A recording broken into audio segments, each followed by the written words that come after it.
MBC가 저녁 뉴스에 오세훈 기자회견 관련 소식을 다루지 않았습니다. 무슨 일이 있는 것인가 봤더니 더 큰 일이 터진 것이 이유였습니다. 윤석열 오른팔 중 대표격이라 할 수 있는 추경호가 20억을 공천대가로 받은 것이 확인되면서 국힘 내부에서도 충격이 큰 상황입니다. 탄핵 사유가 또 추가됐습니다. 공시지가가 상향 조정된 부분, 그리고 우리 어른으로부터 증여받은 부분을 제가 국세청에 세금 납부하고 증빙을 다해서 청문회까지 설명이 다 됐다. 추경호 국민의힘 원내대표가 본인의 신고재산이 특정 시기에 급등한 이유는 소유 부동산의 공시지가 상승, 그리고 증여에 의한 것이라고 설명했죠. 더불어민주당이 명태균 씨와 김태열 미래한국연구소 소장 사이 통화를 근거로 제기한 이른바 20억 수수설을 정면 반박한 것인데요.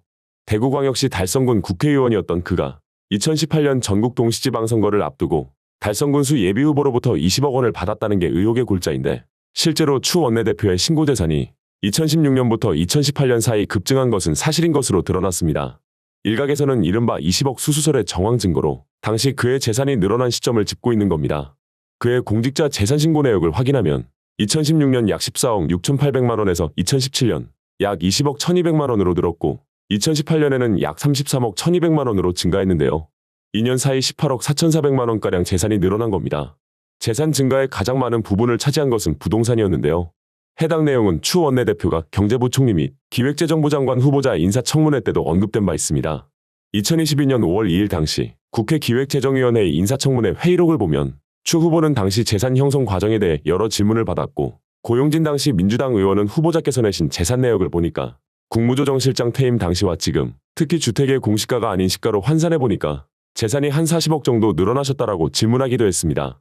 또 제일 큰 것은 제가 보니 도곡동의 아파트가 당시 취득가는 13억 8천만 원인데 현재 알아보니까 한 30몇 억이 되는 아주 비싼, 가격 상승이 많이 됐지 않느냐라고 말했습니다. 문제는 여기에 증여분도 포함되어 있다는 건데요. 이상한 점이 하루가 멀다 하고 나오는데 이런 게 바로 특검 사유 아니겠습니까? 더불어민주당이 국민의힘 추경호 원내대표의 이름이 등장하는 명태균 씨의 통화 녹음을 추가로 공개했습니다. 이번 녹취에는 추 원내대표가 과거 지방선거 당시 한 후보로부터 거액을 수수했다는 주장이 담겨 있습니다. 대화에서 구체적인 정황이나 물증은 드러나지 않은 가운데 대화 속에서 거론된 인물들은 일제히 의혹을 부인하고 있습니다. 그래, 박사님 뭐라대요? 지난번 국민은 추경호가 20개라고 했기 때문에 추경호 20개 주고 20개 가고 그 먹으면 추경호가 나 말고는 먹은 놈이 없다 하겠네. 그랬으니까 지난번에 또래가 가서 일단 행동을 한번 살펴 이렇게 끝내줘라. 알았어. 그럼 30개 맞으면 되겠네. 현금 다 갖다 놓고 20억 갖다 놓고 살려주세요 합니다. 그래 연결해줬어요.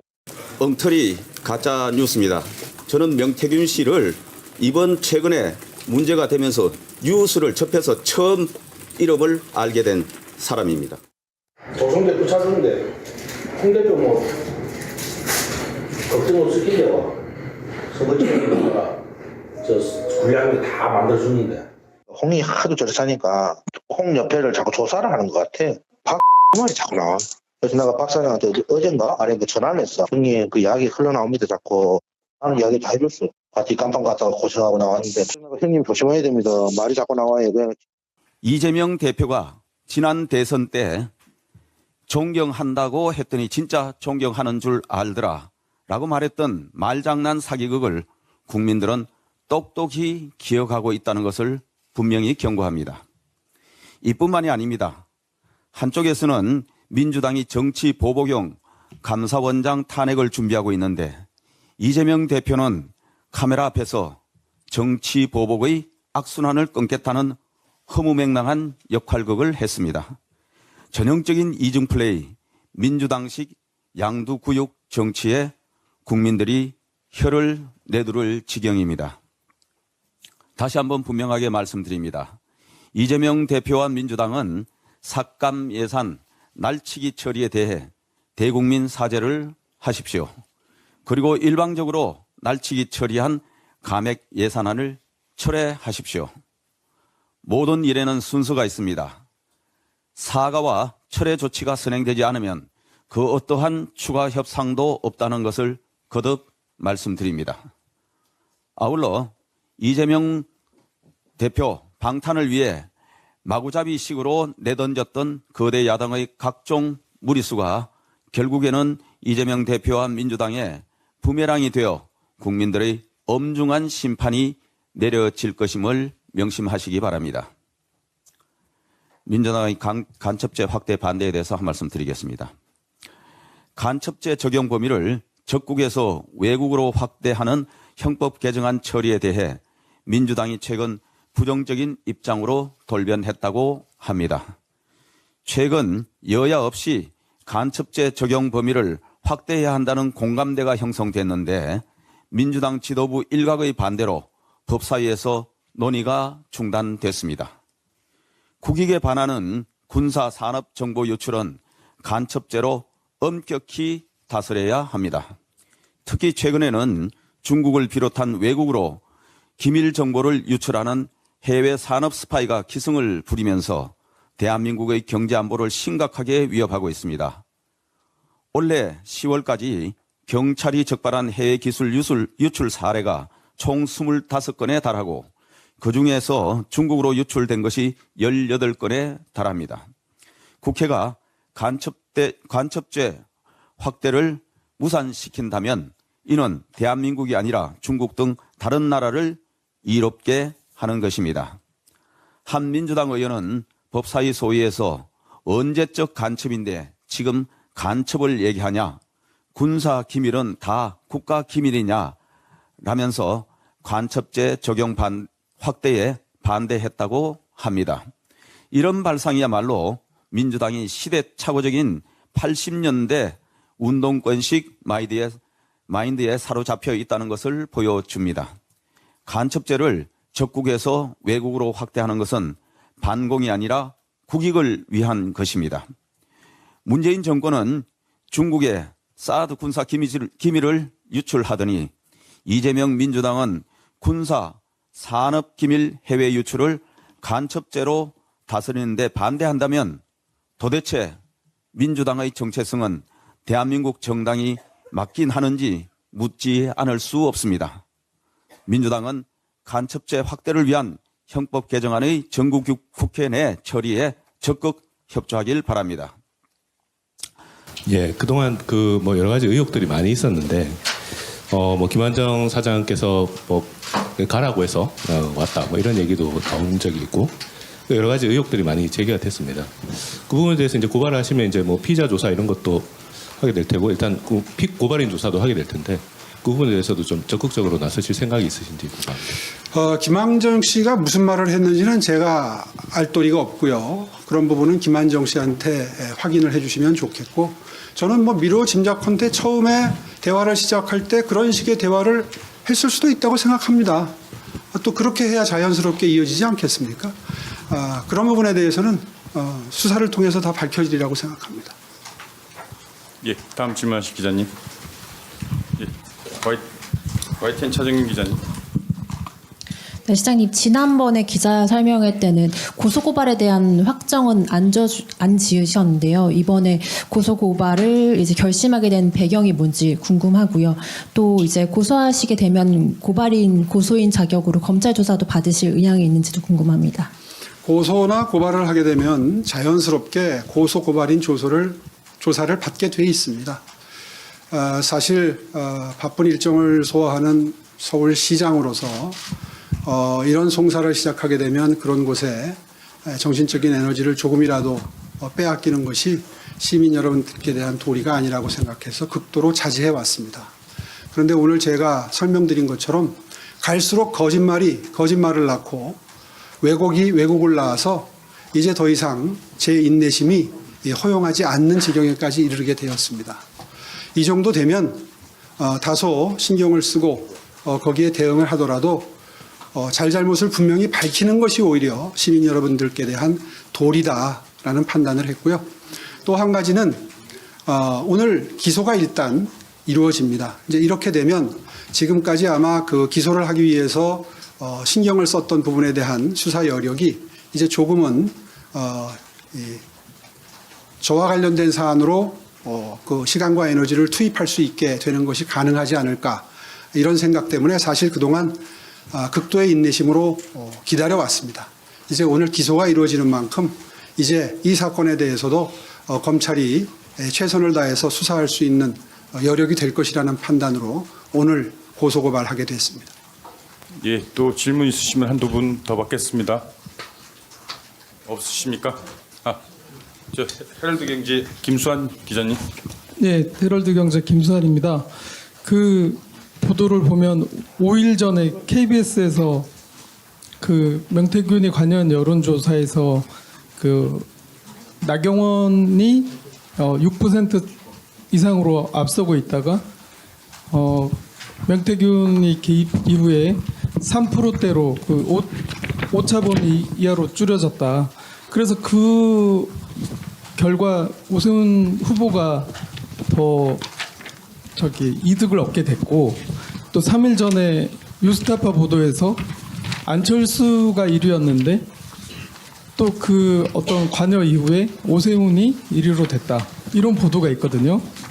결국에는 명태균의 관여로 오세훈 후보가 당시에 어떤 이득을 얻게 됐는데, 지금 그들을 고소하더라도 그 이득을 얻은 것에는 어떤 변화가 없지 않습니까? 이걸 어떻게 봐야 됩니까? 답변 드리겠습니다.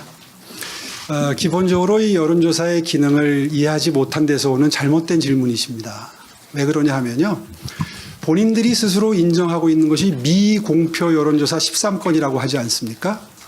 미공표 여론조사는 일반 국민 여론조사로 경선을 하거나 단일화를 할 때 영향을 미치기가 불가능합니다.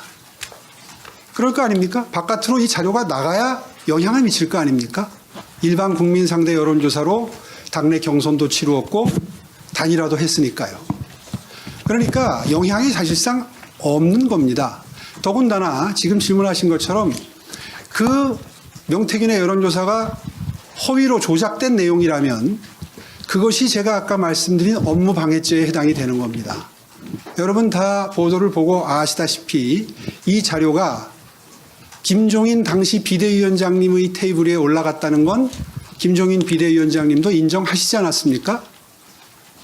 뭐 본인은 물론 그 자료를 보지 않았다 이렇게 부인하시지만 매일 명태균과 통화한 사실도 인정하신 이상 그건 보셨죠? 김종인 비대위원장께서 명태균이 전화를 걸어와서 통화했다, 이거는 인정하시는 건 다 보셨죠? 들으셨죠? 그런 상태라면 이 조작된 여론조사가 오히려 아까 그래서 제가 그런 설명을 드렸던 겁니다.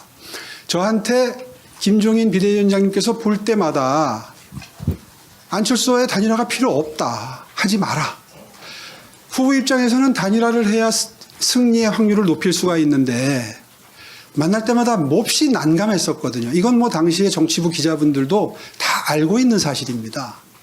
이런 식으로 위계에 의한 업무 집행 방해가 있었다 이 말이에요. 그러니까 지금 질문하신 내용이 오히려 그것을 뒷받침하는 자료가 되는 겁니다. 이해가 가십니까? 예. 네, 마지막 딱 김하희 기자님 아까 주셨는데 김하희 기자. 네, OBS 김하희 기자입니다. 저 아까 그 나왔던 질문 답에 좀 추가로 확인 좀 하려고 여쭤보려고 하는데요. 오늘 중으로 고소하신다고 하셨는데 뭐 중앙지검에 좀 고소장 내시는 건지 하나랑 그다음에 그 고소 대상에 오늘 언론사 포함해서 아까 말씀하신 뭐 강혜경, 명태균 싹 다 포함해서 오늘 고소 조치하시는지. 그렇습니다. 중앙지검에 하시는 거예요? 중앙지검이 될 확률이 높습니다. 그거는 추후에 접수할 때 다시 한번 알려드리도록 하겠습니다. 네, 아까 질문을 또 계속 하려고 하실 때는 안 하시고 지금 손 드시고 계신데, 예, 한겨레 장수경. 그러면 한겨레 장수경입니다. 김종인 비대위원장도 포함인가요? 그러면? 김종인 비대위원장님을 저희가 고소고발할 이유는 없죠. 그분도 속은 피해자인데요. 피해자라고 보시는 건가요? 그러면? 그렇죠. 왜곡된 조작된 여론조사 결과를 받아보신 게 죄가 됩니까? 그렇진 않을 거 아니에요? 예, 저 이상으로 기자 간담회 마치고요. 아니 한 분 더 받으세요. 네, 최령 기자. 네. 네, 한국경제신문 최혜련입니다. 제가 맞게 이해했는지 모르겠는데요. 그럼 김종인 그 당시 비대위원장이 그때 받아본 미공표 여론조사 결과가 그 경선 과정에 좀 영향을 미칠 수 있는 여지가 있었다고 보시는지, 그리고 만약에 그렇다고 하면 사실 시장님 캠프에서 관여했던 것과는 무관하게 어쨌든 이 그때 당시 경선에 대해서도 우리가 들여다봐야 한다고 이제 민주당 쪽에선 주장하잖아요. 그거를 우리 어떻게 좀 그게 아니라고 얘기를 할 수 있을까요? 지금 여러 가지를 혼동하고 계시는데요. 다시 한번 상세하게 설명을 드릴 테니까 잘 들어주십시오. 이 당내 경선이나 당 바깥의 후보와의 단일화 단계에서는 이번에는 일반 국민 상대 여론조사를 방법으로 썼단 말입니다. 그걸 알고 계셔야 되고요, 먼저. 그 다음에 자꾸 미공표 여론조사를 13건을 우리 캠프 쪽에 보낸 거를 대가를 김한정 씨가 치렀다, 이렇게 얘기를 하잖아요. 근데 그거는 우리 캠프에 도움이 전혀 안 된다는 말씀을 지금 설명을 드렸지 않습니까? 왜냐하면 일반 국민 여론조사로 결론을 내는데 미공표 여론조사를 조작을 했든 안 했든 간에 저희 캠프에 전달했을 때 저희에게 어떤 도움을 줄 수 있겠습니까? 그렇지 않습니까? 사리가. 근데 하물며 본인들 스스로가 조작을 한 엉터리 숫자로 조작을 한 자료를 우리 캠프에 전달했다고 본인들 스스로가 인정을 하고 있지 않습니까? 자, 그렇다면 우리에게 도움을 주기는커녕 오히려 해를 미쳤다고 보는 게 옳겠지요. 선거 때 그런 여론조사를 일반적인 다른 언론기관들이 발표하는 여론조사를 참조해도 충분할 일인데 그렇지 않아요? 그런데 엉터리 여론조사를 가져와서 저희에게 전달을 했으면 저희들이 그걸 만약에 받아봤다면 저희들도 혼란을 일으켰을 것이고, 그러니까 올바른 판단을 못했을 것이고, 그렇겠죠. 왜냐하면 엉터리라는 걸 우리에게 속였을 테니까. 엉터리라는 걸 저희한테 말해주고 전달하지는 않았을 거 아니에요. 전달을 했다 하더라도. 이해가 가세요? 네, 그 다음에 우리한테는 안 왔단 말이에요. 그래서 우리한테는 사기 미수입니다. 캠프에서 쫓겨났으니까요. 강철원 실장하고 싸우고 다투고 그 다음부터 접촉이 없었다는 건 지난번에 설명을 드렸죠. 다 기억하시죠? 그래서 저희한테는 사기 미수예요. 그런데 그 결과를 김종인 당시 비대위원장님께 전달한 건 김종인 비대위원장님이 인정을 하셨잖아요. 그러니 그쪽은 사기 기수가 되는 거죠. 오늘 준비한 소식은 여기까지입니다. 영상이 유익하셨다면 구독과 좋아요를 한 번씩 부탁드리겠습니다. 민주시민TV는 언제나 여러분과 함께하겠습니다. 시청해주셔서 진심으로 감사드립니다.